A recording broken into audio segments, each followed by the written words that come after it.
Welcome back, Austin. Welcome back, Bethany. Number 4. Is Is it 4? Hang on. 4, yeah, I think it's 4. We're back filming, so if you're into the YouTube videos, then you will be seeing us right now, probably, because you're into the YouTube videos. I'm actually happy at filming. It's weird not filming when you're talking. I feel like it's very easy, it's not if we do it on our pants or anything, but I feel like it's really easy to be lazy doing like the podcast. That sounds bad. 100% did it in our pants. No, not at all. I can't let you know that. No, we didn't. But I'm just saying, like we weren't necessarily like we didn't have to care. No. Anyway, to the podcast.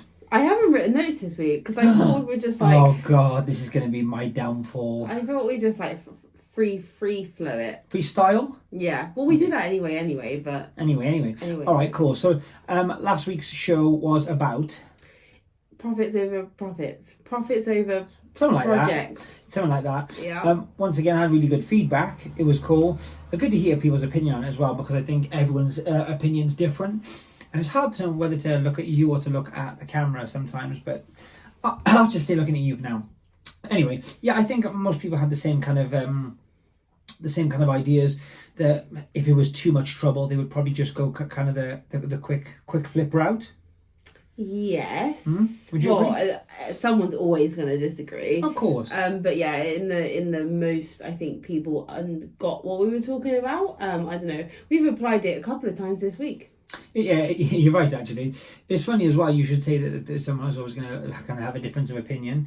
But I actually think sometimes, I heard someone say on Instagram that if you could put the most absurd kind of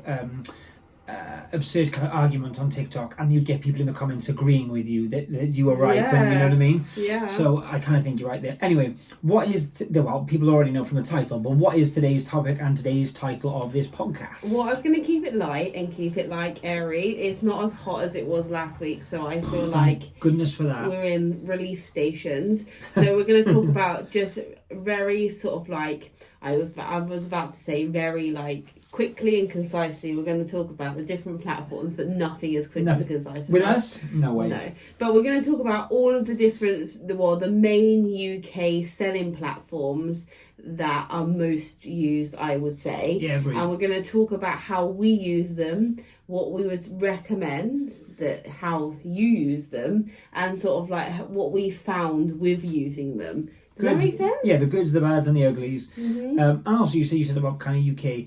Yeah, predominantly that, but also obviously some of the platforms we're going to talk about are available worldwide, even if they're slightly different or maybe slightly different versions of those same platforms. There are a couple of platforms that are just like based in other countries. I'm extremely jealous. If the UK could sort itself out and get Poshmark, I knew it was Poshmark. Greatly appreciate it. Yeah. But I will bring that up again when we talk about Vinted, because there are similarities that I find with the two platforms. Yeah, cool. I watch videos on Poshmark because I'm really strange, even though I can't use it and I'll never be able to Same. use it. And to be honest, I think for us, selling kind of more being in more of the luxury market as well with some of our product, or a lot of our product, I guess it's more, not annoying, but that's how it is. Yes. Anyway, okay, so let's start. I'm not going to start with eBay because I think that's the most... the most expected one to start with. So I'll talk about let's list the platforms first, and then you give me one to talk about, and then you can ask questions. So these are going to be the ones we're going to talk about during this podcast, correct? Yeah. Just to state as well at the start of this video or podcast is that I do the majority of the listing. Yeah, agreed. Right. So I think we're going to do like apart from Depop, which. I think it's interesting though, because you can ask the questions from someone who isn't familiar with the platforms in terms of listing. 100%. Like obviously I've listed on eBay before, I do Depop, but as regards kind of Vestiaire and stuff like that, I would say I'm Vinted as well. And we also run different Depops. We have different variations of Depop. Yeah, maybe that's something we'll talk about as well. Okay, so hit me with the 4. We just said the 4, but let's do them officially. So eBay obviously is like numero uno. Then you got Vinted. Yep. Vestiaire. Depop, and then you obviously have Facebook Marketplace, which I'll talk about very briefly, and Etsy, which I'll talk about very briefly. But I think the 4 big dogs are Vinted, Vestiaire, eBay, and Depop. Okay, go then. Okay, I'm going to hit you with Do you know what? I'm gonna cut to the chase. I think we get the most comments on because people don't use it and maybe don't know how to use it and maybe are scared to use it. Vestiaire. Oh, we're gonna go straight in with the big boys. Yeah, why not?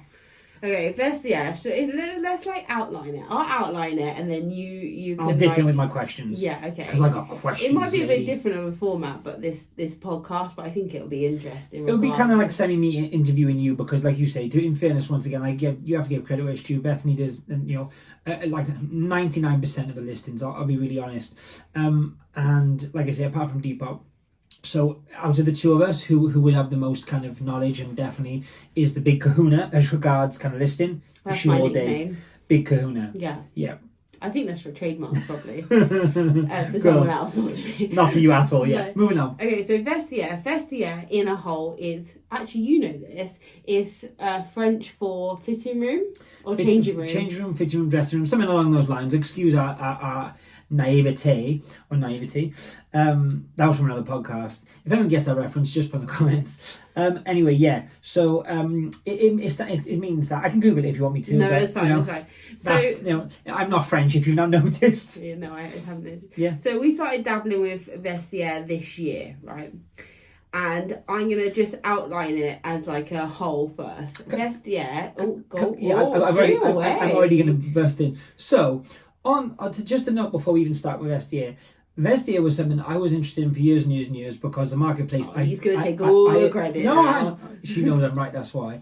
No, that's not fair. But basically, it was something we'd used kind of to buy before for our own personal collections, and it worked really well. The way the actual thing works, which Bethany explained in a minute. However, we'd never used it, and it was only about maybe what do you reckon, a year ago? How long? A year ago? You just said. No. 3 months? No, we've been using longer than that. At least 6 months. I'm talking intensely. Okay, let's call it 6 months for the sake of argument, okay? I'm talking, we started dabbling, and see, I'm going to talk about this in a minute. We started dabbling, and then we realised that it was a power player, and we went intense. So for the last 4 or 5 months, we've gone intense. So once again, what I was trying to get at by saying that, it wasn't the fact that I need the credit, although I need the credit. No, what I was going to say to you was, we initially didn't do Vestiaire, even though it was kind of like almost like the perfect platform for us to all intents and purposes, because of what we were told by other people, inverted commas, because you know those guys, the fees and the charge were too much. So now you go. There's a number of reasons why I didn't want to dabble in it, and should we go through them? Go do it. Right, so let's talk about it in general. So Vestiaire basically is a platform for a marketplace for high-end luxury. When I say that, that's what it was invented for. That's what it was made for. Is a place to sell your pre-owned and new, but technically pre-owned clothing, accessories, menswear, homeware originally, kidswear as well, and it's done very well in terms of its promotion to sort of like celebrities, influencers. For sure. It's grown very quickly over a short amount of time. I think that has to do, from a personal standpoint, and the reason I originally purchased from there, it feels like I'm buying from somewhere which is a lot higher end than, for example, eBay. Yes. Or as a marketplace. It feels like I'm buying from a direct retail website. It's a more concentrated marketplace for a niche or a category of goods, which would be high-end or luxury. Whereas eBay, for example, so you can sell anything from cars to kids' toys. I was just going to say, we're clothing resellers, so and specifically luxury. So obviously, for a lot of people listening to this, maybe it won't really even pertain to what they do. Yes. If you're a veteran of games only.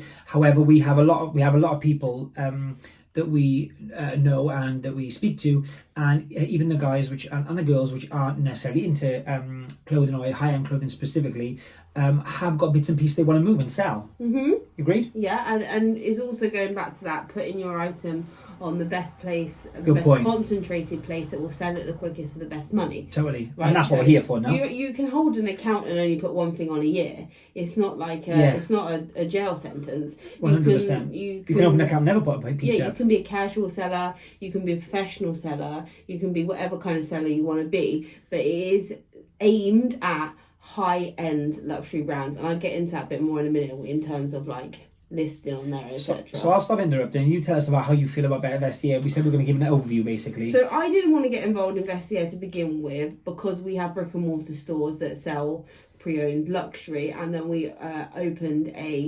started a website which is under construction again because I'm trying to Yeah, we'll be jigging that. It's trying to make a better platform for reselling pre-loved, because pre-loved has a very quick, fast sell-through rate, and to update a website that quickly is hard when you're selling on so many different platforms. Agreed. So it's finding a way to best do that. Anyway, so we had our online space, we had our brick and mortar store, and I sort of felt like I was feeding into a competitor.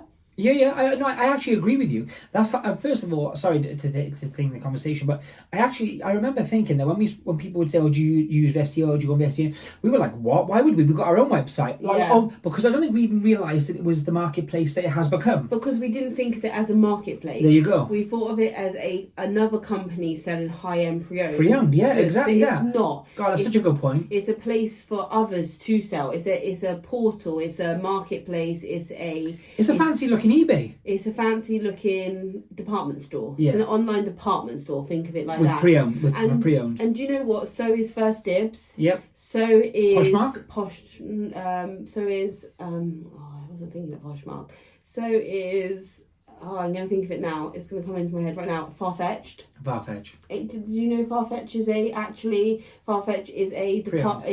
it's not pre-owned. It's pre-owned and it's new, but it takes independent shops all over the world who stock Stella McCartney. You know, like we went into a shop, for example, in Corfu that had Stella McCartney. They can then put their stock that they have available onto Farfetch, and that's why it's normally a premium price, because some people have like a size small in that top, and it's sold out everywhere. I'm with you, and that's also why if you ever try and search for something which is quite current, high end, Farfetch is always the most expensive price. Yeah. Okay, fair, yeah. And they send you, so when you buy it, they send you it from their store. So you get a Farfetch and all these things, but you also get the information from the store that you bought it from. So I'm getting it packaged by that person too, in the same respect we package for Vestiaire. I'm not sure. I've never sold them that. I don't know if they have to send it to Farfetch, like we were sending something to Vestiaire. Which we done multiple times. Okay, so anyway, interesting fact, side note for that. So Vestiaire, back on track.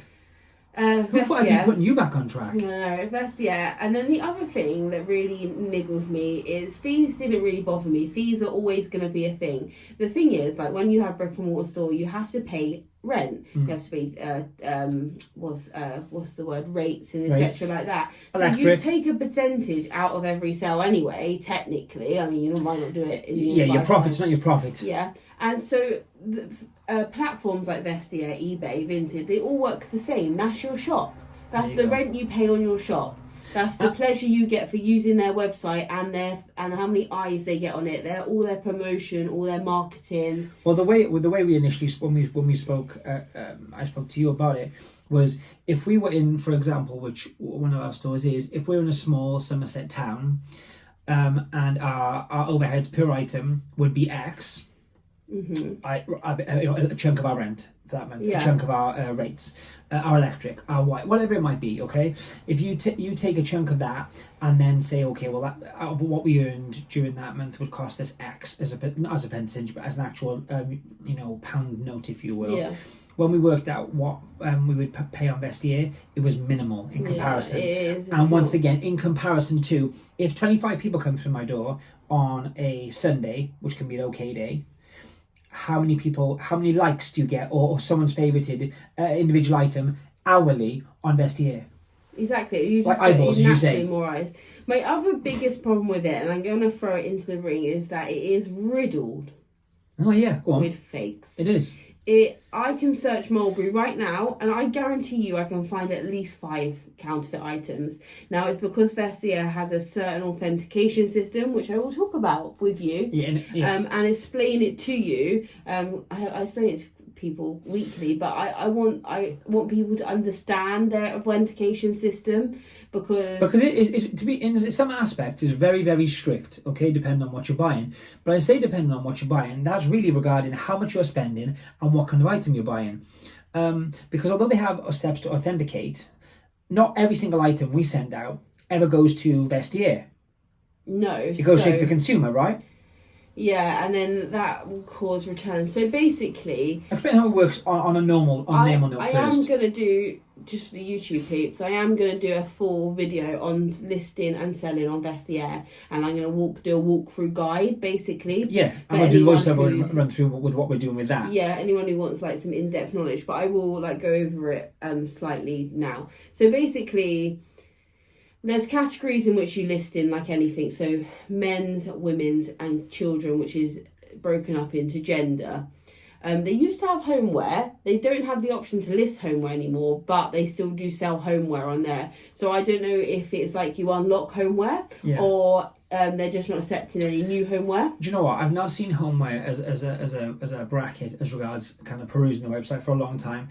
The only time I ever get homeware, I said this to you before, is when you sell, you mentioned on Instagram recently actually selling store bags, but what store bags come under home. So they've either not taken it off as regards, what am I trying to say? Like when you but they sell ashtrays and pens. Yeah, but what does that come under then? Home, but there's not. But there's no home section. That's what I'm saying. Yeah, so I'm saying I think these pieces had been put on previously to them taking the home button off. Yes. Yeah. Sorry. Anyway, so yeah, those are your categories. Then that's broken down into sort of clothing, footwear, accessories, bags, and then those are broken down further. They then have a bit where you put your brand in. Now I say this regularly to people who ask my advice on Vestiaire, is that if your brand does not pop up in the drop down bar, then you can add it. However, my personal opinion is if it's not showing in the drop down bar, that means there's little to no interest. Top tip. True story. On that website. They've got sorry to interrupt you, but they got some really cool, but a lot of different random independent brands on there already. So they cover a lot. That's what I'm trying to say. They've got a huge amount of luxury, high end, independent niche brands, like the best amount I've seen ever. So if you ever pick up anything niche, then totally go there to list it. However, like your high street brands, I wouldn't personally recommend it. If someone asked me about a brand the other day, and I can't remember what it was, and it wasn't on there. But like Abercrombie and Finch is on there, and it has a sell-through rate. I think H&M's on there. Yeah, so if you want to put that stuff on, there's nothing stopping you putting that stuff on. But I would be aware of the fact that website, in my personal opinion, and based on what I read and watched and seen from the creators, etc., it's not aimed at that.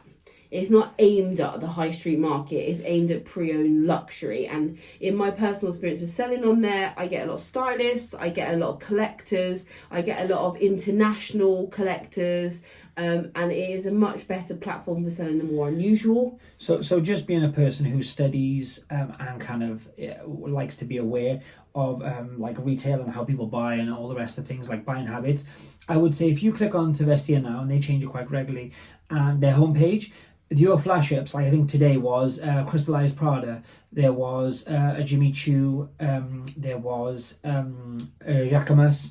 What I'm saying is there wasn't Zara and H&M, even though it's geared 100%. Towards those products. That's what I'm trying to say. Okay, marketing is geared towards luxury. Everything's geared towards luxury. Our emails we get from them. So if I'm honest, if someone asks me my advice on whether they should list high street on there, I'm going to say no. Another reason for not listing high street on there is the fees are higher, averagely more than across the board than eBay, say, as a baseline. However, if you're listing expensive things or it's better, eBay take huge amounts of fees when it comes to listing, whereas over a certain amount, Vestiaire does have a base rate. I'm going to talk more about their actual fees in the upcoming Vestiaire video, but their fees are higher as a blanket. Just to give you an example, we sold a coat. One of the first items we ever sold on Vestiaire was a coat. It was a cashmere and wool blend wool mix YSL coat, which went for about I think £600-700 ish.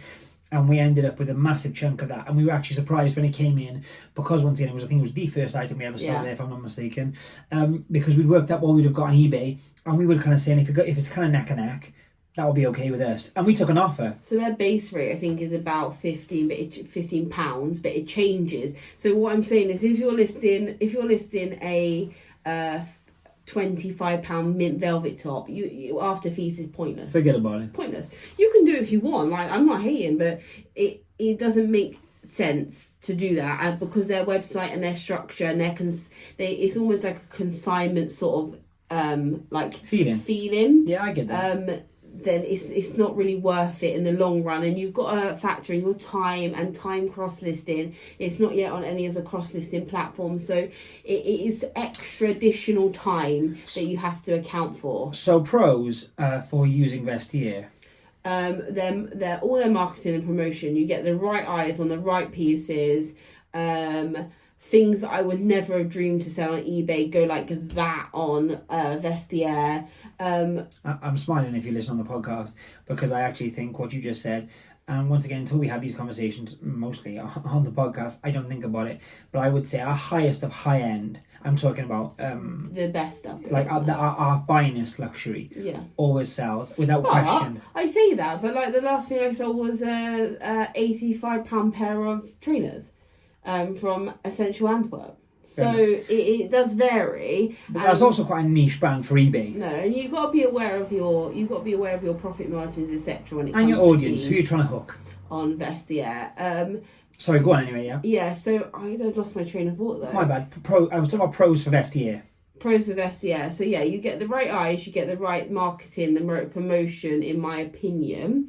There isn't a limit of how much you can list, so I can go great guns. Whereas on obviously you pay shop subscription on eBay, so you like for example I'm on middle tier, so you only get like 1,500 listings, and then obviously it gets used up quite quickly with a backstock like ours. It's just saying, agreed. Right? Yeah, agreed. Whereas Vestiaire is endless. It is endless. They do rank you. They have a ranking scheme if you're a professional seller or like shop or whatever, and they rank you on shipping, conformability, so like the amount of returns you get or the amount of like not as described. It's sort of like a not described, like a ranking rating system basically. And volume. I think how many things you got listed it rates you on as well, and that's not necessarily sold like you just said. Sorry to repeat you, but that's things you've got, the amount of you got listed, not just sold. So you can have, maybe that's where some people put those random fodder pieces in, like H&M or Zara. But it doesn't really affect you in terms of visibility. No. I've never found it affects us in terms of visibility. If you're searching for Mulberry Bayswater and I've got 6 of them, then ours are going to come up. Yeah, for sure. It isn't obviously as big of a platform as eBay, but this sort of works in your advantage because it is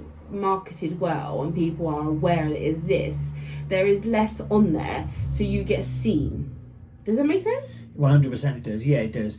And especially if you're kind of like I was going to say notorious, that's maybe the wrong word, but if you're a famous or well-known seller within the community, like if you sell handbags, for example, they can find you very easily, which on eBay with usernames and all that kind of stuff can sometimes be a struggle. If you just want to peruse what we have, you can do that quite easily on Vestiaire. Yeah, so the interesting thing then, let's talk about authenticity really, really quickly, right? So in terms of the authenticity, there's a two-tier structure system for me.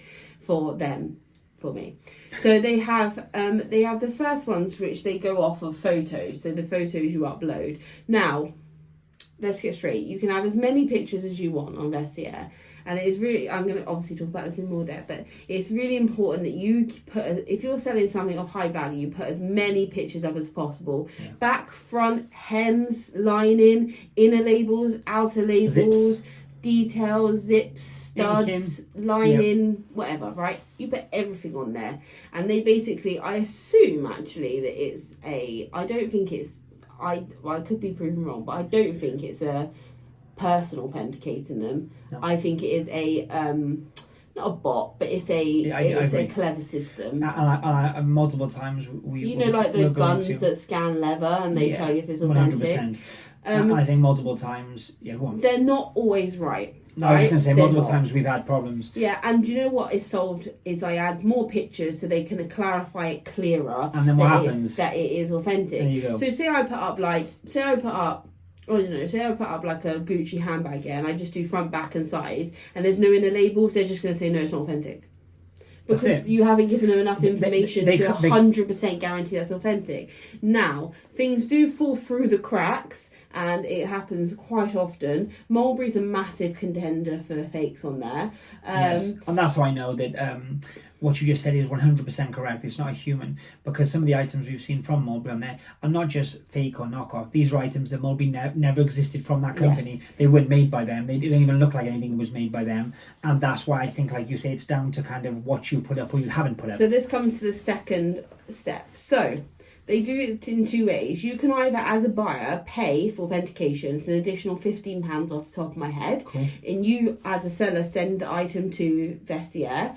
They authenticate it in person and they repackage it for you, which is, by the way, beautiful. Yeah, beautiful service. Very much so. So you can either do it that way, or they do a thing where I don't know how it works, and I think it's like this bot thing. But we had it on one item, which I think it's because we were new, but it said second authentication required. So if that was bought, it had to automatically be sent to Vestiaire, and it was, wasn't it? Yeah. And they check it in person if they're not 100% sure on it, based on like what the bots are saying. So what you're saying is basically you got number one, the kind of the gate one, if you will, to get through is the bots.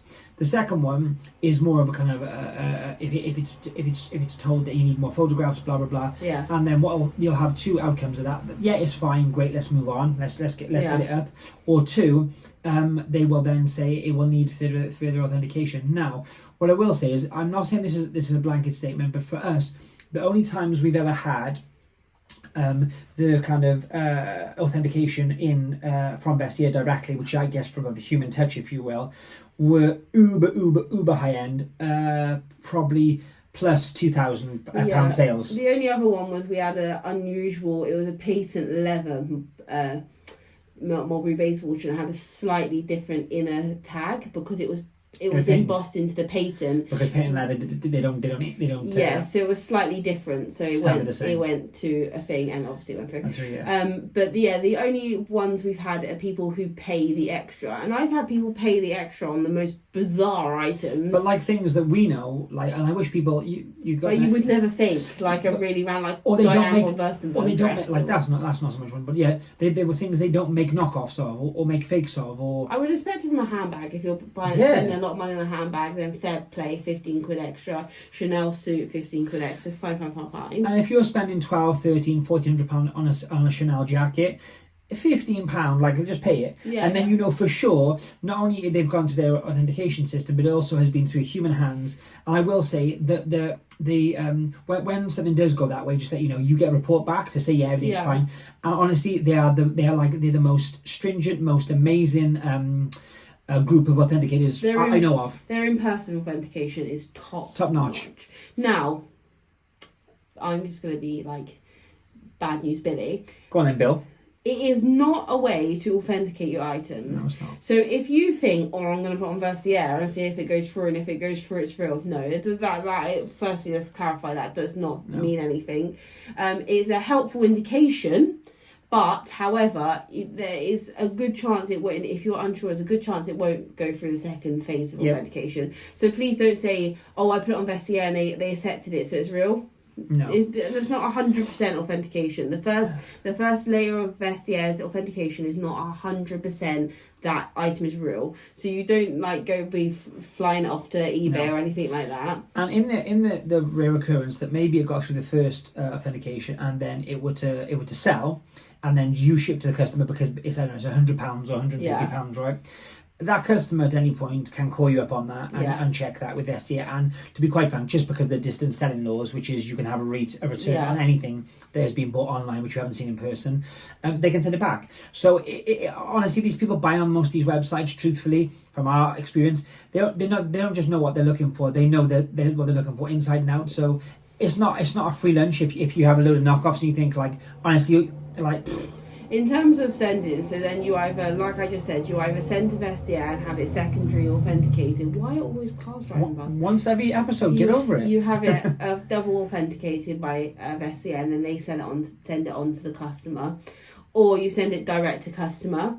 Either or, they basically, it's a prepaid label, so they choose and pay for their desired method. Most of ours go through UPS or DPD.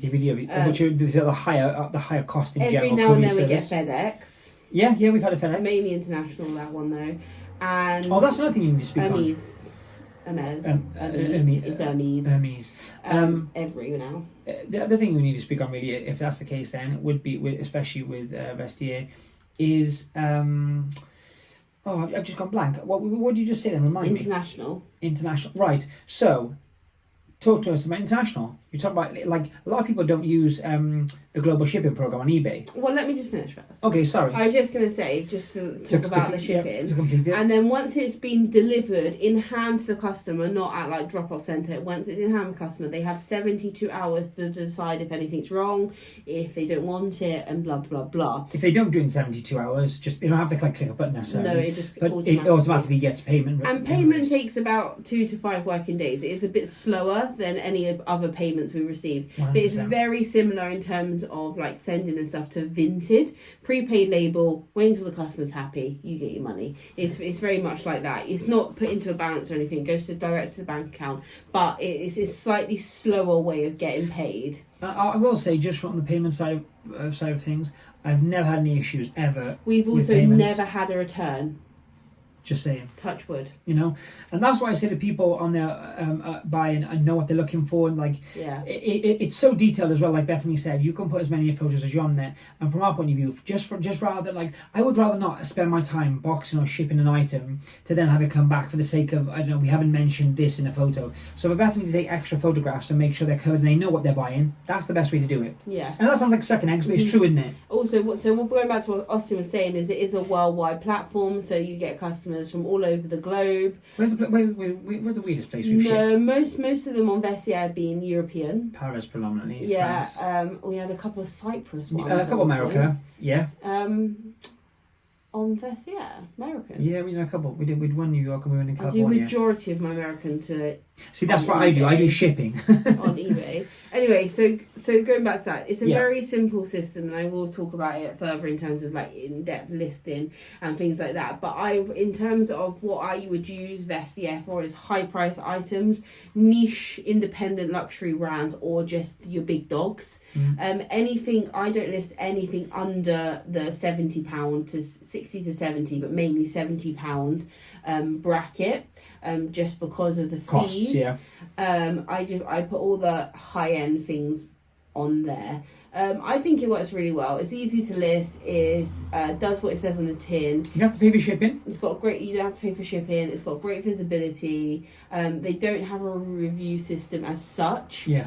So like as in feedback system, which is both a blessing and a curse.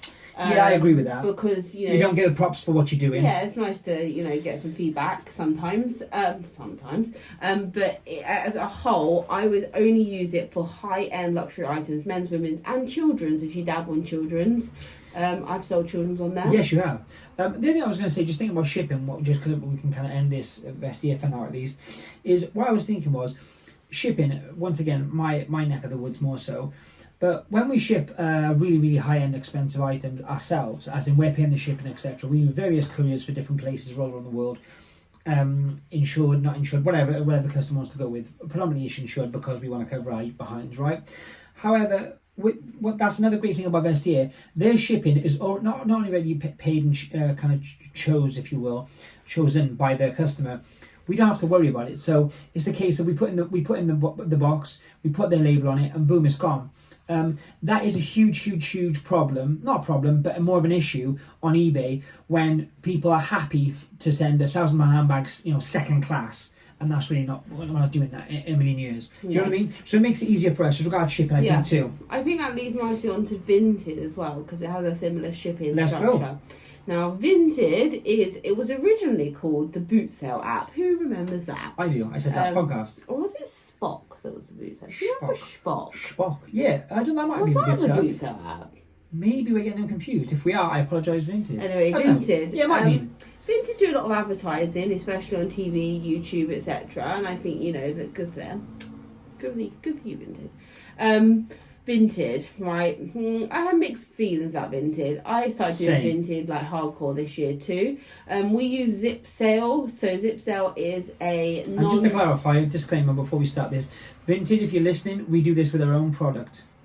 What's that? It's our own personal product, Bethany, that we sell on Vinted. Oh yeah, 100%, because Vinted is not for resellers. Remember, Take that with a pinch of salt, please, peoples. But technically, it's not for resellers. However, we use Zip. Back to our reselling podcast. Yeah. We use Zip Sale. So Zip Sale is a multi-listing tool. basically I list on eBay and then I upload it and import it to SOCAIL, and then I cross list to Vinted and Depop. Now Vinted, This is not sponsored. no, Vinted I use for bread and butter. Yep. I don't particularly put anything on high end there. We have dabbled on putting high end there, and we have made some sales, and they've been all right. We did a Sandra dress for 120. Yeah. But It's few and far between. I'll be honest. Yes. The high end for so it Vinted. is. So once again, we have to factor in our time. So I Yeah. use it for bread and butter, and for bread and butter, it is a powerhouse. It literally wipes everyone it's a out. machine. It's a churning out machine. Yeah. So Vinted, How many sales today? Vinted. on Vinted for In the last few hours. for 4 or 5. There you go. Mainly trainers. It's great for trainers if you're into trainers. Yep. It's really good. Yep. I would say mint velvet, whistles, harsh, that sort of thing. It sells really well and really fast, and decent prices. How I equate my prices on Vestiaire is I obviously cross list, so everything, not Vestiaire, sorry, Vinted, everything is the same price as it is on every other platform. I know some people price down for Vinted, or sale stock and stuff like that. We don't. And then I accept offers based on the profit margins I would be happy with on eBay. Yep. So for example, if I sell something for £50 on eBay, after fees and all postage and all that, you're only going to get like 35, 40 quid, right? Yep. So that's what I would take on Vinted straight up, because Vinted doesn't have fees. What? Say what? The buyer pays a buyer protection, and I can only assume that is a fee. But the seller themselves don't incur any fees for listing or postage, because postage is prepaid labels, Once again, like Vestiaire. which works really well. I mean, it's great having a printer, and I would advise, you need to have a printer. You need A to. label machine or a printer would help. Yeah, label machines obviously people prefer to use, or printers, whatever. But it's all prepaid, so the money you sell your item for is your take home. Yeah. That's great, right? So And actually, sorry, when you talk about Yeah. payment, before I go off the track, the payment with Vinted are quick. quick, so you can have as many pictures as you want. I just use my eBay description. It's pretty much like for like, copy and paste, right? Yeah. And that you say someone buys something like a pair of trainers, 35 quid. You then send them with a prepaid label as quickly as possible, because that's good behaviour. And as soon as the customer's received it, you once again go into that 48 or 72 hour period where they have to approve it. And then it goes into your balance, and then you can withdraw your balance, and it normally enters your bank account within 1 working day. It's pretty, and they say up to 5 working days, but it's pretty fast. I would say everything is normally like wrapped up within 5 days. Yep. Like the sale. And once again, let's get it straight, guys. Vestiaire and Vinted, get your packages out as soon as you have the sales, and the whole thing's a lot quicker. Yeah. In certain occasions where maybe something's been after the dry cleaners, or we've had to dry clean it before it's gone out, or something like that, depending on, not so much recently, but more kind of high end for Vestiaire, they do kind of, they're on you every day. You've got 3 days left. I think you've got 7 days before it cancels automatically on Vestiaire. Yeah. Side note. And I will say, if you get them out quick, your payments, they're quicker. Yeah, so That's it's up to you. in your best interest to Of get course. them out. Vinted is great. It's powerhouse, right? Trainers, vintage, menswear goes great on there. Apart from high end, pretty much everything goes on there now. Yeah, it's great. It's fantastic. Love it. They are a bit weird in terms of, like, I had a Filofax taken down, and they said, if you keep uploading Filofaxes, you'll have your account taken away. What? And I'm like, it's a Filofax, chill out. So if it doesn't fit right within their categories, they get a bit, like, funky. I know a lot of people that have been banned for reselling on there, which, you shouldn't resell. You shouldn't resell.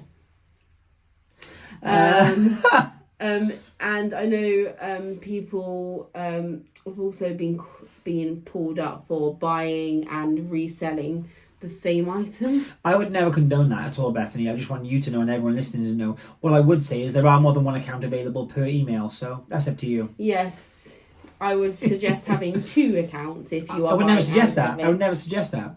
I would point out that that is a possibility, but I would never suggest it. Yes. That would be unruly. So if you don't do Vinted, then firstly, crazy. Mine's really fun on Vinted Secondly, too. can we just clarify, let's go at the halfway point. If you're not listing on multiple platforms, you are missing out on huge amounts of money.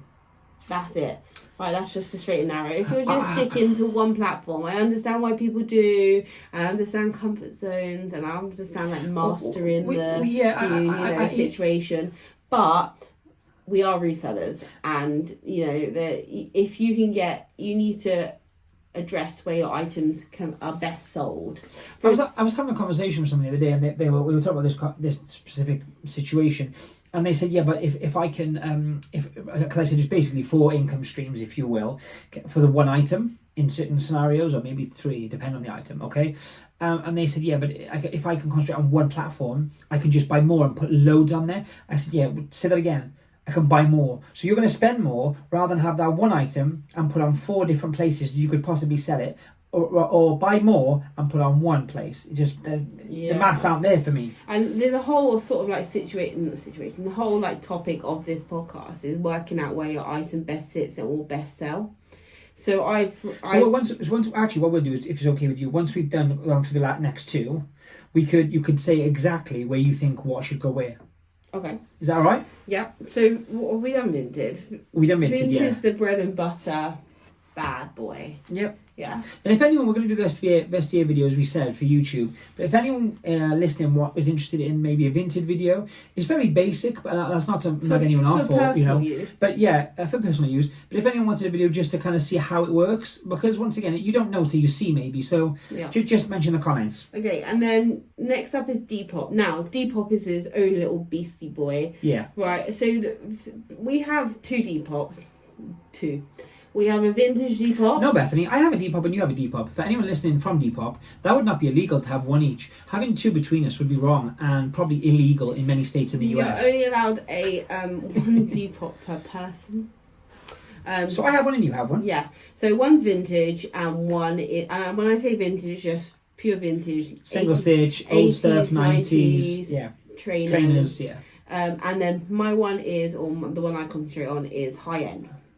Now, I love Depop. I recently started a new Depop. It is beautiful, may I say? Yeah, I've crafted it to perfection. Now, on Depop, the first thing that I want to draw attention to is the demographic is completely different to any other platform.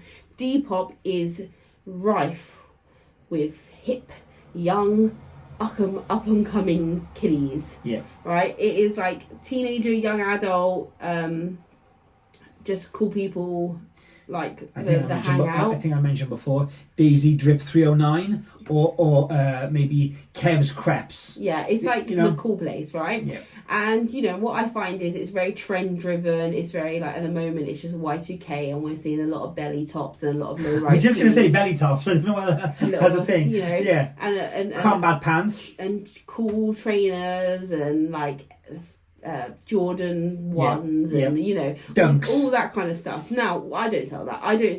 I sell some of it, but I don't sell all of it, right?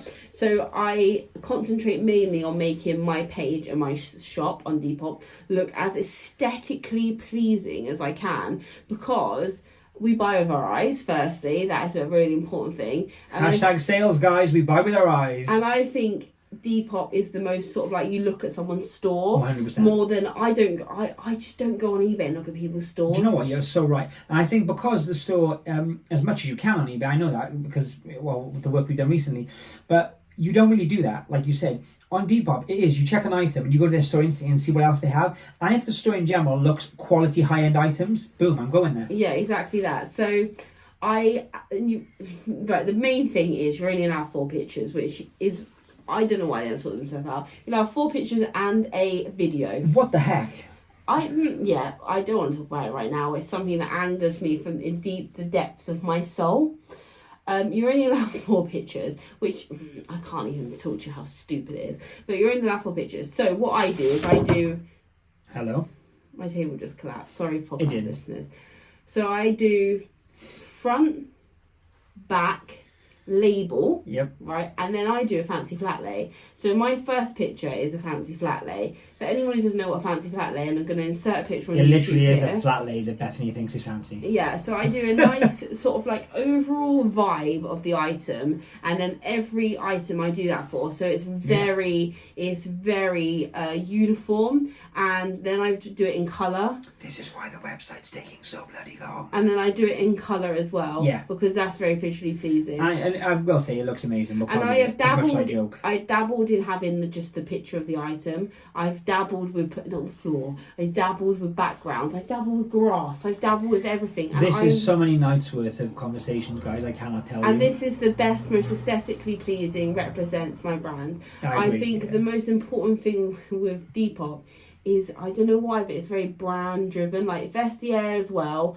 but Depop is very visual, a visual shopping place. You've got to capture, they even say when you're taking pictures for Depop and they're like recommendations, they even say try and be different, make it as funky as possible. But then someone puts a plant in the corner, like that's different. Yeah. Or get Vicky to wear it with a bandana. It just doesn't work for me. But I guarantee there's some sellers, you know, it's straight away it's them because there's that plant in the corner. It's annoying, you're right. Yeah, I'm always right. Now, obviously, that stems from years ago, though. Anyone who remembers this, just put in the comments. There was I knew it. you know I'm going to say, don't you? There was a Japanese, one of the first major Japanese importers of Louis Vuitton into the UK, and they used to have a small yellow like mini post box, like British post box, but in yellow for some reason, and it was in every front picture. Yeah. And every single time you'd buy something, you'd know. I think a lot of people have it now, and they have like little stands with their logo on and stuff like that. It's not for me. No, I get it. If that's for you, then it's your brand identity. Everyone's identity is different. I like to go for like a serene, negative space, chic moment. For anyone listening, not watching on YouTube, Bethany just kind of shimmied her shoulders like it was kind of a vibe, like a wave. Yeah, and we tried the same vibe for your vintage page, but it didn't work because the demographic of people looking at your... so yours is mainly predominantly t-shirts, outerwear and stuff like that. And the colour palette is... It's all about... I would still put yours in colour, but... But that's impossible. I could do it. But...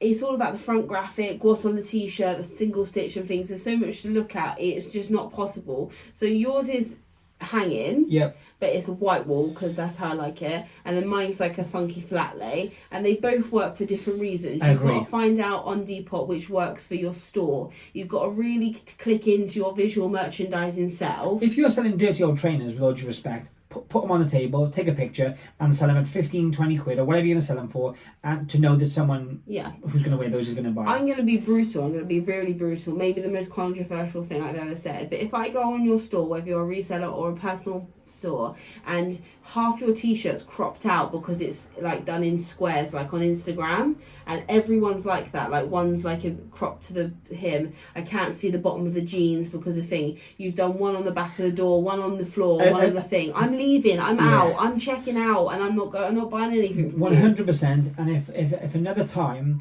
I see someone wearing the item at a club or a bar with their face thing that's cropped out, it's been on your body. And we know that. We know people wear the clothes. It's pre-owned, but it's just weird. It's like, so imagine eBay. I'm selling this t-shirt. I've got a picture of me at Disney like this. Like, it's just do you know what I mean? We've got as resellers as well, like as in like if you're a professional and you're doing it as a brand and a business, it's got to look professional. Why would you any other way? I'm shopping for something, and unfortunately this is just how society is carved and how the shopping habits of humans has adapted. But shopping is based on how stores like John Lewis and Marks and Spencer's, Louis Vuitton, how they market their item, 100%. And that's how you shop, right? Clean, beautiful. Just because it's pre-owned doesn't mean it has to look like you've worn it. But even like you say, as basic as like the basic brand identity and how people present things. Yeah. I don't think 10, 15 years ago, Abercrombie and Fitch would have been as popular if they didn't have guys with abs and girls in bikinis outside, a dark room, and which smelled amazing because their fragrances. If it was just a normal store with those items, they wouldn't have sold those hoodies. Well, that's exactly. My white wall, my white table doesn't work for everyone. I like it. It looks clean. It looks high end. It does what it says in the tin. It looks beautiful. I think personally. I've tried plants. Clutters the screen. I've tried coloured backgrounds, distracts from the colour of the garment. It works if you're doing it on grass and the item's white, then it looks really popping, or it's a football shirt, it looks great. Put navy on there, you don't or you put green on there and you can't even see the item anymore. But you've got to work on, that's another podcast itself, you've got to work on your brand identity. Like I look at multiple different people in the space and like the brands they're creating, and it's so super sick, it's so super cool, but it doesn't translate to their pictures, it doesn't translate to how their store looks, and it doesn't translate to the product they're selling. But you can have the most beautiful logo in the world, and some places do, especially cafes and restaurants, the most beautiful thing, and I'll click on them, I'm like, oh, I want to go there, and then I'll see a picture of like the worst looking food I've ever seen, and like, you killed it. Like, it doesn't matter if you've got a great graphic, if it doesn't follow through. So for example, your brand could be like you only sell, or you sell like 80s like really cool like Fresh Prince of Bel-Air thing, and your background then is a geometric 80s print. Sick. Follow it through. Every single picture is the same. You create a store. I agree. You don't go into John Lewis, for example, go on the John Lewis website, just as an example, because it's sort of like a mid-range brand, and one handbag's taken outside your house, and one handbag's taken in your back garden, and one handbag's taken on the floor. It's got an identity, and it's got consistency, which is the key. Consistency is key in anything. I agree. I feel really strongly about branding and marketing. Sorry, guys. I know that's like honestly just anyway. You make a really good point. One thing I was just thinking about as you said that, to kind of go back a little bit. Vestiaire, one thing you did mention compared to all the other ones which we mentioned, one thing very, very important: their photographs. What they do with those photographs. Okay, so this clicks. Well done, Austin. No problem. Fantastic. I'm here for a reason, folks. Not for many, but at least one. This clicks into just what I was saying, right? The first thing Vestiaire do with your first front photo is they remove the background. Everything. Now, they don't do this with every photo. It's really time consuming, and it's quite a lot of work for them to have to do that. But the front photo, they remove the background, and that is so that every single item on their website or marketplace has a level of continuity, white background, and brand identity. And basically, no matter how bad the photo is, no matter how grainy, no matter how the colours off, or it's not bright enough or whatever, if it's been passed by them, it's good enough that they take the background out and the front photo. So the front photo you'll see when you first kind of go onto their page, or if you're searching an item, it would come up, is that photograph. And I do think that's what I just think about continuity and how you make things look. As much as that's kind of like the white thing is kind of what we and a lot of people do anyway. I also think that it works in that environment so well, because when you look at the actual page, if you search a brand, it looks so clean. Whereas, for example, Vinted, I don't tend to, unless it's someone with a lot of high-end items, I don't tend to like physically like go through their shop, and I do it as a means to an end. My head hurts if I do that. Does that make sense? I do it because you have to, I'm seeing what's cheap on there, whatever. I'm not doing it as like I'm going to browse Vinted. No, I'll be honest, I think that comes from it being more of a chore to look through Vinted like that. Although I keep it really clean, and I keep it really neat, and I keep it really like uniform, just so that it helps the buying experience. I don't think it's one of those sites where you shop online. Exactly. You don't get a cup of coffee and browse Vinted. No. You tend to go looking for a certain item. 100%. Or a certain brand, or I'm going shopping. I want a Suzanne dress. Yeah, I agree. You look at Suzanne dresses, it's not really important to you, like, you know, you're looking for a size 14. You're not like looking, that style would look nice on me. It's not like a browsing experience. I couldn't agree more. And I think what it is, for me, if I can, and this maybe sound a little bit brutal, but if to give another analogy, if I'm going shopping in a nice department, so like you just said, Selfridges, something along those lines, okay, that's how I feel Vestiaire is. Okay, maybe they've got pre-owned items, maybe they don't, because actually Selfridges now carry they have a whole Oxfam area, which is what's it called? It's called like, I can't remember. Reuse, recycle, something like that, or I don't know. Rework, either way. But that's in a high-end environment and still feels great, right? But you're still in Selfridges. But I'm still in Selfridges. However, Vinted and Depop to some degree sometimes feel... So Vinted feels like I'm in a vintage shop. Yeah. Okay, yeah. And Vinted, I'm afraid, feels like I'm boots at a charity shop. Vinted? To look at. And what's the the shopping experiences. You're saying Vestiaire would be equivalent to Selfridges. That's what I'm saying. Yeah. So I go. What I'm trying to get at is I go to that website when I feel like I'm treating myself, or I'm shopping something nice. Okay. A bit like that. Yeah. Yeah. And they have their own identity. And eBay is just plain old simple eBay. Yeah, and so it's very, because Depop has a younger core audience. I'm not saying you have to shop on there. Not at all. No, I get it. But because it has a younger core audience, who are I hate to say it, but most of younger core audiences' lives are based on visual appearance 100%. and how something looks Do you know what? and how cool it is. More so than ever in history. Yes. So you've got to sort of feed into that. Yeah. You agree? Yeah. Right? And it's always moving, it's always turning, it's always, you know, trends this, trends that, get on the For You page and all this stuff. I mean, and Depop's been around, like, people forget, Depop's been, I don't know exactly when, but even, like, Depop was around 2014, before then, no?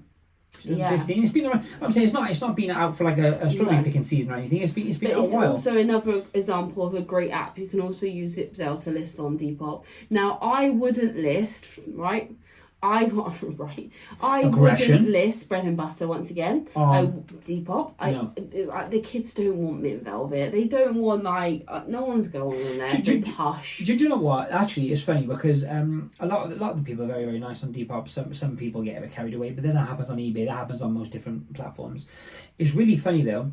The only time we really get any kind of grief, and I would say that like messages or people trying to really barter prices down, which we kind of no, sorry, just not happening, is usually from older people, not the demographic you're talking about from Depop, trying to buy high-end bags. So like I'm talking about a 50-year-old man or a lady trying to buy. They come into it like eBay, and they think because they just see the visual, they think you're probably been on there. You're just some 20-year-old kid who's like, I just got a Moby bag, I want to sell it, and I think you're gonna take £100 for something which is worth £5.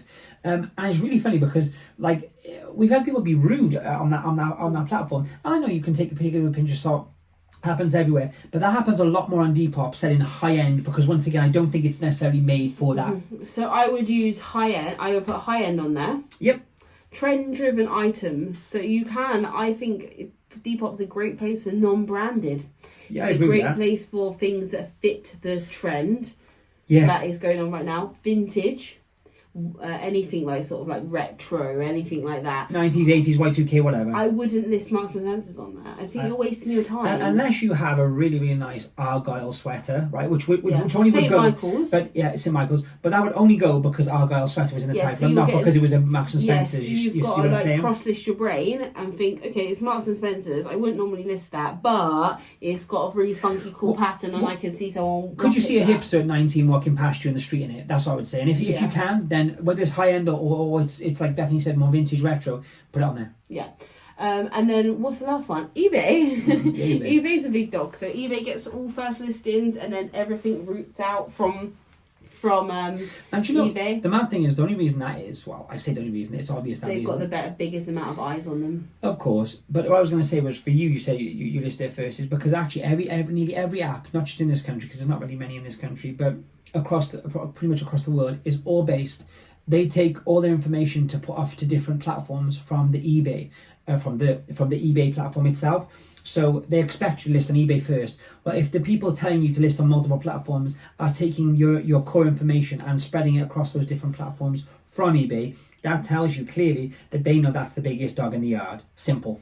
I personally I really like how eBay operates in terms of listing. I think it's easy. I think it's quick.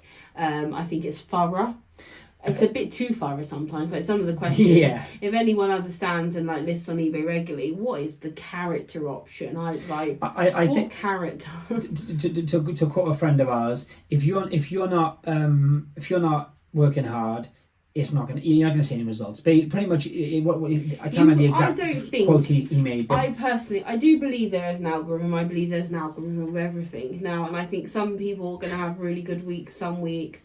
Like, for example, a few people have mad weekends, right? And we were, like, doing our standard weekend stuff, and we were like, oh, well... And it was like, wow! I'm like, but I know, for example, I know, next weekend we're probably going to blow up, and they're not going to have a great weekend. So it's sort of, don't blame. It's all a matter of luck. I don't think it's, like, how many items you list a day. I think you should be listing every day. Feed the beast. It's like, average, in my opinion, 10 is the sweet spot. I don't think that though. I don't even think that. Okay, so explain why. I don't think you can generalise how many items you list onto your shop because everyone's running a different game. So now I was going to say, so generally that's the information. The reason I say that is because the information everyone will tell you, anyone you speak to, it's not 5, it's not 4, it's not 7. Right, I have 2 in the draft. It's 10.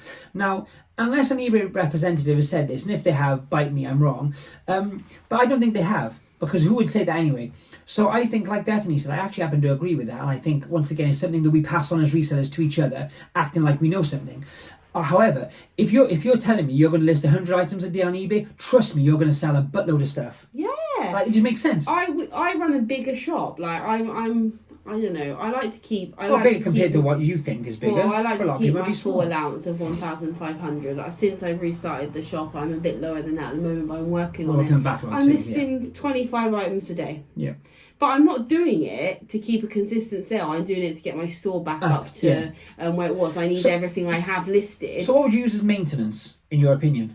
Depends on your shop. I think it's primarily depends on your shop. No, because if you've got... No, I'm going to say I if agree. you've got a tiny shop, right? Say you're one of these people that... I'm not saying this is bad for it. I'm just saying you're one of these people that keeps like 100 items of stock rotating. When they get to the end of the month, they put everything on auction and sell off, and they're just down to like a few items. Yeah. And then they go out and source, and they keep it rotating. They sell to buy, sell to buy, sell to buy. I get it. And then use the profits to pay bills and blah, blah, blah. If you're running that kind of shop and you're not looking for growth, then you can maintain on 10 items a day. Like, that's completely fine. Some days you list 2. You're not gonna stop getting sales because on Saturday you went to the pub and you only listed 2 items. So based on the fact that you're saying, like, and I happen to agree with you, that there's no lucky number, it just needs listings, right? If I'm honest, and once again, even if it needed 10 today, what's to say eBay don't change their little algorithm and say it's 9 tomorrow or it's 11 tomorrow, right? So hang on, let me just finish what I'm going to say, because I'll forget. You know I'll forget. So let's just say this then. Why are we, once again, I said this about before, why are we giving ourselves a ceiling? I was talking about sales previously. If you've got 25 items left and then you're done, right? Why are you saying, I'll do 10 today and do 25 today, get them done, right? Maybe you'll sell one of those 25 items, then go and buy something else to put on your store. Like, what I'm saying is, but not everyone's looking for growth. I'm talking in the situation. If you bought 25 items, not about growth. If you bought 25 items and you have that many to list, why is it? Why I'm not talking about growth, but let's get them up. Because you're gradually. This is going because you want to list something each day of the month. If you're so you're saying maybe 1 item would be fine. Yeah, I'm just saying list an item a day. It's not just about listing items to get yourself sales. Obviously, if you're going for maximum growth, you need to be getting in there. You need to be maximising every day to its biggest thing. Like, let's go 50 items a day. So what's your advice then? Right, if you're looking to maintain, I would recommend, and if you're looking to grow, you list something a day. But I'm not saying you have to list 10 items a day, otherwise you're not going to get any sales. Yeah. I'm saying you list 10 items on Monday, and then Tuesday you're going out for drinks with the girls and you list 1 item. Make sure you get that item in just to tick the box if you need to tick the box. It's attention, right? So you need to be answering questions. Every question that comes in, answer it. It's just like, it's this, going back to the school of social media, right? If you get someone comment on something, comment back. It's bottom ground Gary V, right? Mm-hmm.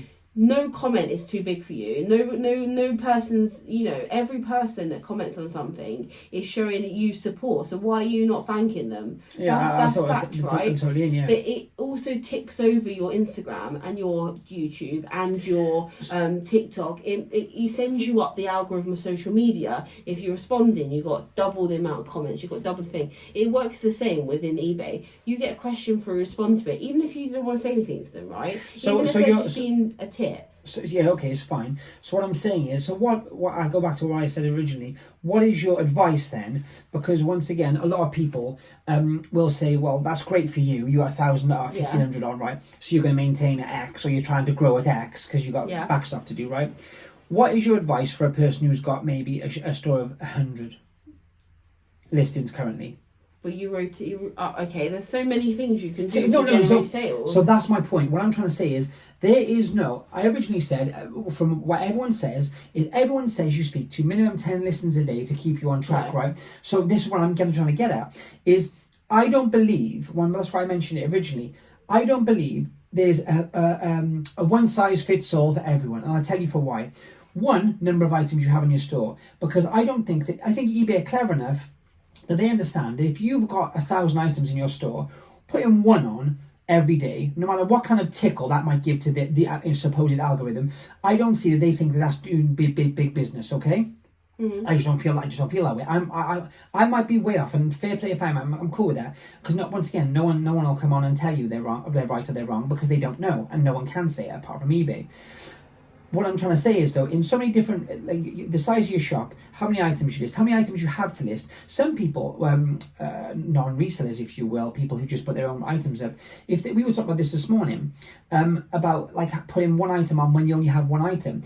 I don't feel that would ever get as many eyeballs as if you have a big old store with 1,000 items, right? It wouldn't naturally. However, when I say that, if I'm looking for a bathing ape t-shirt with gold lettering and in a grey colour in a 3XL, right?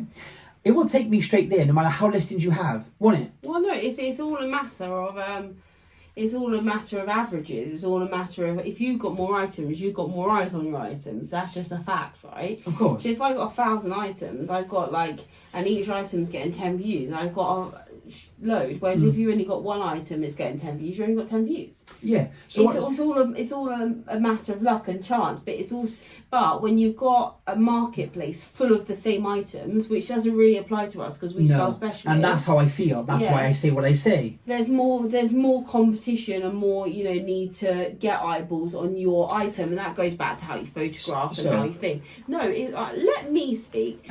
So. The thing is, right, there's so many different things that you can do Variables. to generate sales and to generate the eBay algorithm, if you will, and that isn't defined by how many listings you do a day. And that's what I was saying, that's what you're saying. It doesn't matter. It's variable based on how you run your shop. As long as you do something. As long as you do something. But I know from personal experience, there's been some days where I've done so there's been some weeks where I do no listings because I'm doing something else, right? Holiday, for example. And I've done more sales that week. Like people say, when you put your shop into holiday mode, you're going to get loads of sales. Why? You're not listing every day.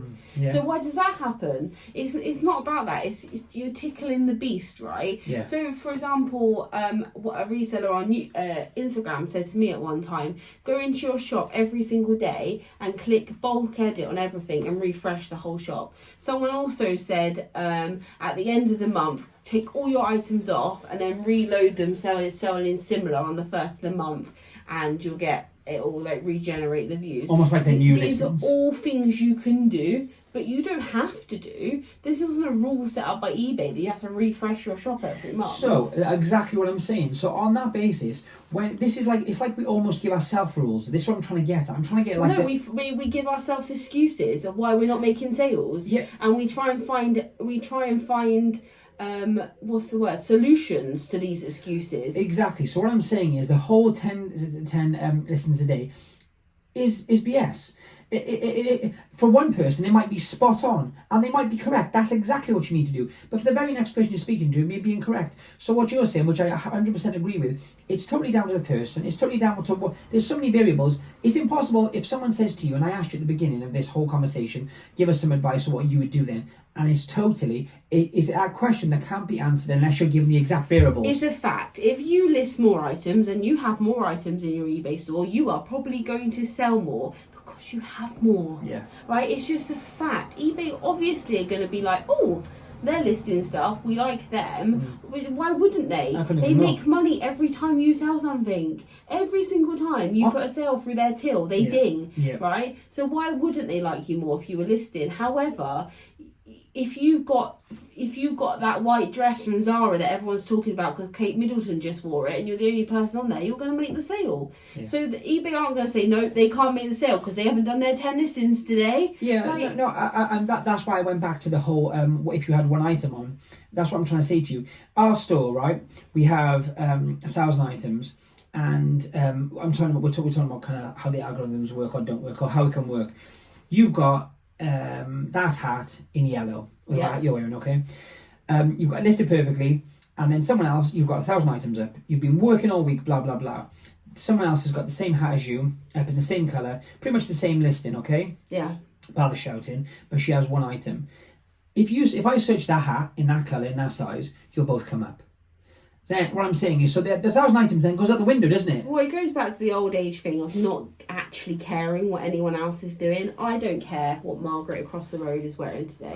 I don't care how much money she has in her bank account. I couldn't care less, you know, because I'm concentrating on how much money I've got in my bank account, how much money what I'm wearing today, right? I've got the same hat up as user 743. And it's the same yellow hat. Mine has been linted to the depths of its soul. It's been cleaned. It's been put on a white table with a white background. It's been lit appropriately. It's been taken 12 pictures of.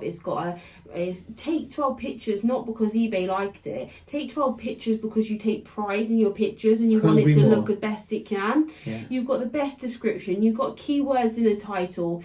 There's no manual that says this is how a title should be on eBay. I've seen some other resellers sell things with half titles compared to me because I fill up all the words, right? Yeah. And they're selling more last weekend than I'm selling. There's nothing to say that. It's you know, if you're presenting your item in the best way you can and it's beautiful and whatever, you can do little things here and there that play into eBay's hands, like rejigging your shop, making your actual shop front look nice, adding profile picture. You can play into all these things, but at the end of the day, if you take that picture of your yellow hat, and it doesn't matter if you put it £20 under my yellow hat and you take it on your bathroom floor because that's got the best light and there's a piece of tissue in the corner, my hat's selling.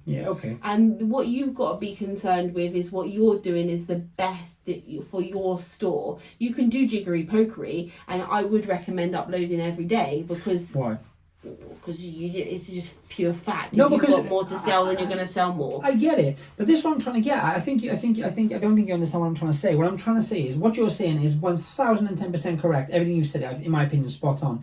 What I'm trying to say is, I think people spend so much time trying to think out how to beat this supposed thing. It doesn't exist. It's the problems of people. That's why I said at the very beginning of this part of the conversation, I said the person I was referring to had said, just feed it.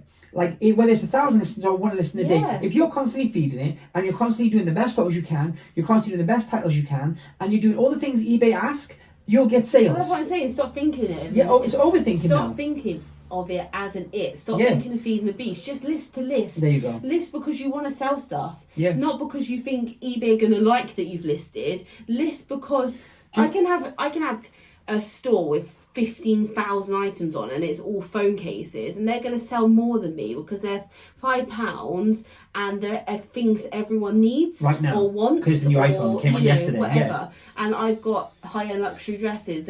I'm going to sell fewer, but I'm going to have a way bigger profit margin than the guy selling phone cases. Agreed. Right? Everyone's running different businesses. The problem and the thing with reselling is you need to take what you need to take from people in terms of like knowledge, advice, and you then need to apply it to how you run your business and how, like, you could take from me right now, I still believe there's an algorithm and I need to list 10 items a day, but actually, you know what, I can really step up my game in my photographs, and I just guarantee you right now, if you took down all those badly lit photos or the photos where it's a little bit screwed up, even the front one, you haven't steamed it yet, and you take it all down today and you spend all tomorrow re-photographing them on a really clean, whatever, it doesn't matter, whatever you want to do that fits in with whatever you want to do, I guarantee you that you will sell some this week. I agree. Because it's not necessarily because you're feeding the beast, it's because it looks better. I think, of course, and once again, like you said, we buy with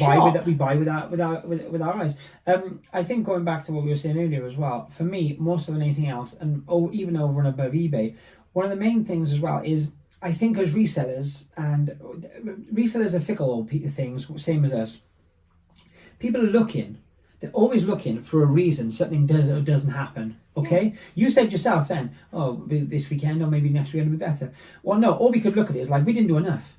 We should have done more, because when I say we, I mean both of us, done a lot more work across the board. And I just think that a lot of the time, when you're in these situations, there's so many things you can do.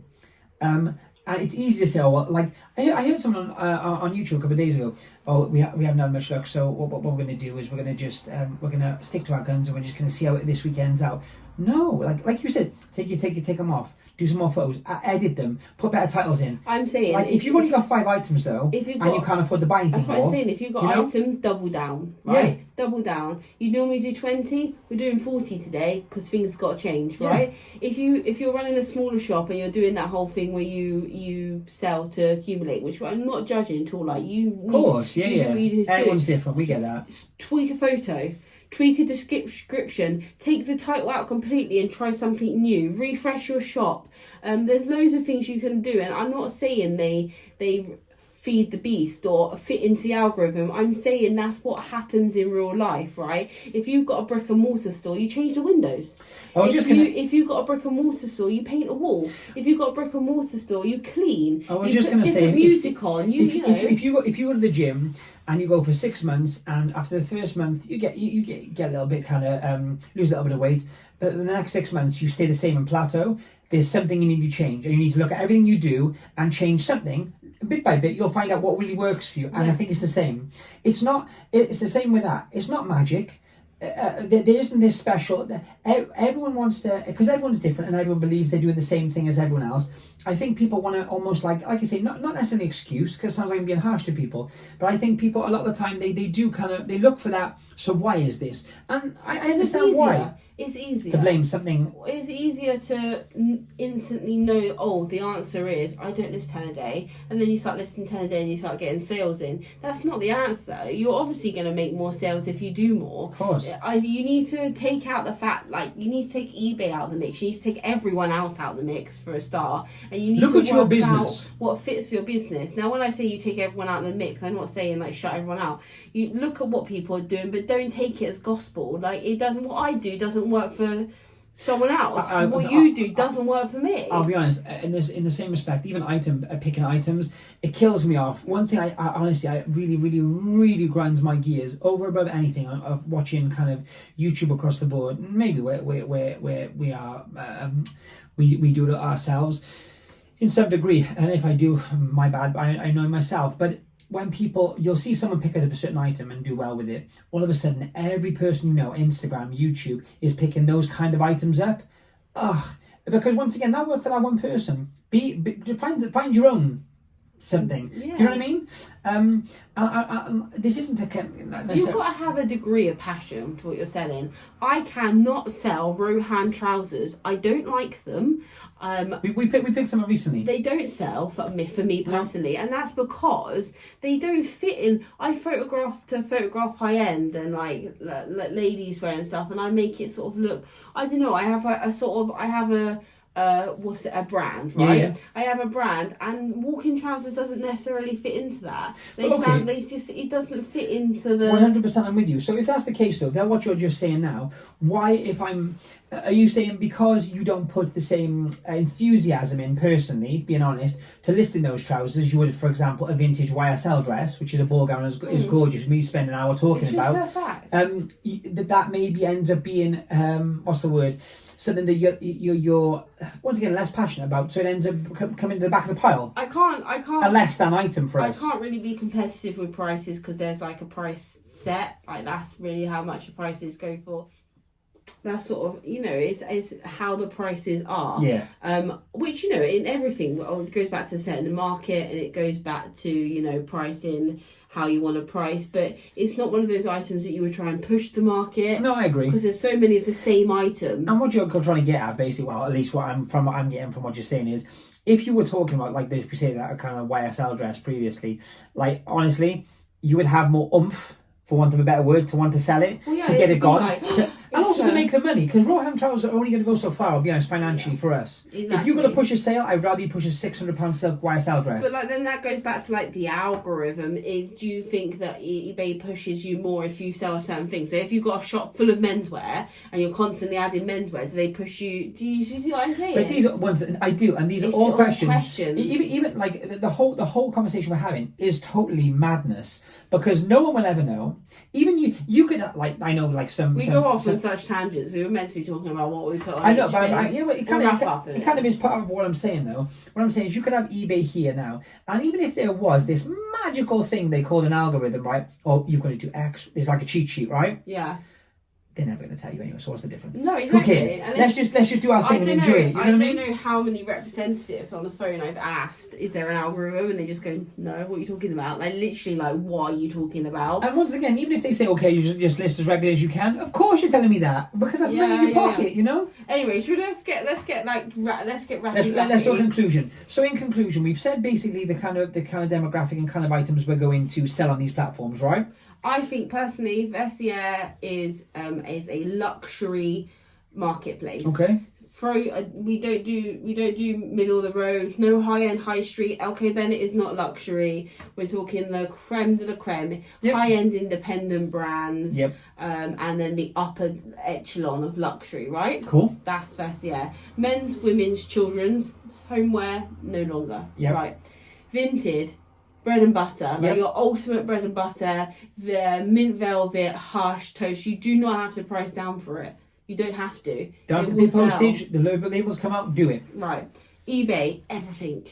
It is the one. You just put everything on there. It can have everything. And whatever you do, don't ask Bethany if she wants to do 10 listings, because it's going to be trouble.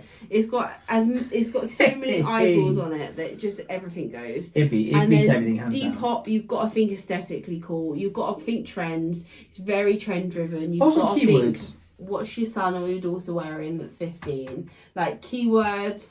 You can hashtag. Like, that's so cool. Even like I know I make jokes all the time, but even like I see posts with at the bottom, they're like on their posts, or I say posts. You do it all the time. I do. And I like almost like you can get banned for it on eBay now, like spamming. So like years ago, if you had like a pair of Jordans, you'd put like Jordan 1, 2, 3, 4, 5, 6, 7. Like, so you'd have, or you'd put Nike Air Max in the title, or not Air Max. Do that on thing. Like if you've got a Ralph to also cheat sheet. I got a cheat sheet for Depop. Oh, yeah. This is how cool Depop is. It has cheat sheets. Oh, I know what you're going to say. Right? If you go through and not edit, just like you do on eBay when you do a bulk edit but don't edit anything. So go onto an item, click edit, don't touch anything, and just click confirm or okay. It takes it all the way back to the top of your shop, but it also takes it all the way back to the category of the shop you're in. So like if it's a Stella McCartney top, it'll go to the top of Stella McCartney category. It'll go to the top of the category. And the weird thing is, I don't know why, I guess Depop have a way of knowing, but on your like new listed, it will never come up as in your app, it will never come up as the newest listed item. However, you go to your page and it'll be the newest listed item. You search that shoe, Stella McCartney, you just said. Yeah. It will be the first Stella McCartney shoe if you put most recent. So I don't know how it does it, but I've used it for ages, and I'll just say we call it a repop, Depop repop. The repop. And is that a thing, or did you invent that? If I've heard it from someone else, I apologise. I don't think I've ever heard that. Like I used to just call it, we call it a repop, don't we? I do that every day, every single day. Twice a day. I make him do it 3 times when I'm cracking the whip. We'll say no more about that. But it's exactly the same. It's the same on eBay. You edit but don't edit all your items in a bulk edit at the start of the day, and the idea is they like refresh to the top of the search bars. I don't know how true it is, but you can try. It's true on Depop, but on eBay. I agree. I thought you were gonna say that's not true, and I was gonna say categorically, if I don't do anything with Depop at all for days and days and days, which is very rare, but if I don't, I'll make no sales. If I go on Repop within 24 hours of a sale, correct? Yeah. There you go. Wonderful. So in a whole, I think what the point of this podcast is apart from an argument, is you should be cross-listing. You should be as much as you can try and cross-list. There are different platforms will sell your items a lot quicker and for a lot more money, and also they have different fee structures. So you might be able to just save on fees, for example. It's every little counts, isn't it? Could I also? Yeah, of course. Once again, you're the one, as I said at the beginning of the podcast. You do predominantly all the listing, predominantly most of the listing. Can I ask, with someone coming like Zip Sale, and I'm pretty much sure that you do an eBay list and they take the stuff from eBay and kind of go different places with it. Is that correct?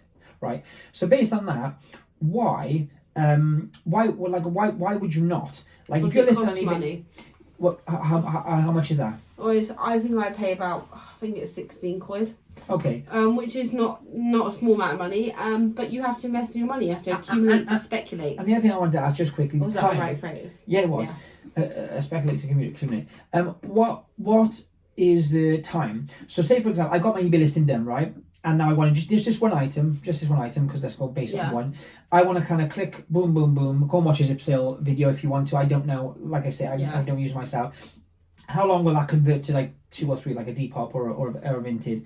How long does it take? How long does it take? Is it a couple of clicks? Yeah, I separate I make sure I have the correct pictures that I want, and then I separate all like the text up, because sometimes it gets squishes together. Right. But from a visual standpoint, I see what you're saying. Maybe a minute extra. So if I do 25 listings and I cross list them to Depop, Vestiaire, and Vinted. I do about 10 listings an hour. And then with that, I mean, like, yeah, like. So why I'm asking that? It wasn't like a mad trick question or anything, but why I'm asking that from an outsider standpoint is, if I were to be that guy who's like, I haven't got time, I'm just doing eBay because I haven't got time. It takes like 5 seconds. So it's BS. If you have a zip sale, and for the sake of buying zip sale, it wouldn't take any more time. If you want to sell more things, you've got time. And that's why I go back to the fact that they take it from eBay, because if you're going to do your eBay listing, you've done your work. It's just a minute to kind of, and you don't have to rejig. You'd rejig because you're fussy. Correct? If you just want the listing on Vinted, it wouldn't be a problem, would it? If you've got time to read the newspaper in the morning, you've got time to cross this. If you've Hashtag got time to have a bath, you've got time to cross this. What are you gonna say to that? I have no words for that. You're right. I'm saying this. If you've got time to look on Instagram for more than 5 minutes a day, you've got time to cross this. If you've got time to watch this on YouTube as opposed to you've got so much time. You have so much time. But we appreciate you anyway. But that's also why I do this in a podcast form, because we know they're going to be long. This, I think, is going to be one of the longest we've ever done. I keep saying it every single time. So in conclusion, apart from an imminent divorce, what else is on the cards going forward with this now? Well, we've got another podcast next week, right? And then we're out of the country, so I think we're going to pre-record a podcast, but not put it on YouTube for that week, just so we don't have to take all our microphones on the plane. And we are going to do some special videos. Let's leave it there. But if you're following us on YouTube, which you should be, it's going to be. I think we're going to aim for seven videos. 7 and 7. 7 videos in 7 days. And it's all going to be based technically in a different country. Technically, I mean, it's not like it's not really Wales. exotic. You said that about Wales. It's not really exotic either. No, but it'll be cool. It'll be nice. It'll be very different for us. It'll be different, and it'll be fun. And we will do a podcast, I think, surrounding like the topic. They have a different currency. Let's leave it there. They do technically. There you go. So if you have watched this or you have listened to this, then you are brilliant people, and I apologise in advance for my passionate nature. No, do you know what? I for anyone who thinks for a second that like when we get like for the want of a better word, hoity-toity with each other, that's such my mum, innit? Yeah. It's because honestly, like we have these conversations, and we said this for years. And I know I've gone about this all the time, but we used to have these conversations in the car, and like it's just part of what we do. Is how we feel, and to be honest, whether we're right or wrong, that's a different discussion. But we're good. We're happy. Everything's fine. And actually looks at me gone off. And I think at the end of the day, I think it's fun to have these discussions because we do both have very different opinions in some situations. I think at the end of the day, we're not gonna teach you how to resell. We're just gonna help you get better at it. Bye. This is the hard sell.